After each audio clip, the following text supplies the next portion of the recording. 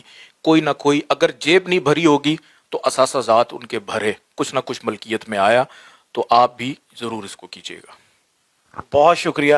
یقیناً چند ایک لوگوں کو تو ایسے کو میں بھی جانتا ہوں, لیکن زنجانی صاحب نے جو آج کروڑوں روپے کا وظیفہ بتایا, وہ دن دور نہیں. 27ویں شب کو جب آپ یہ وظیفہ کریں گے, اور آنے والی 27ویں شب یقیناً آپ کے بھی دن پھر جائیں گے.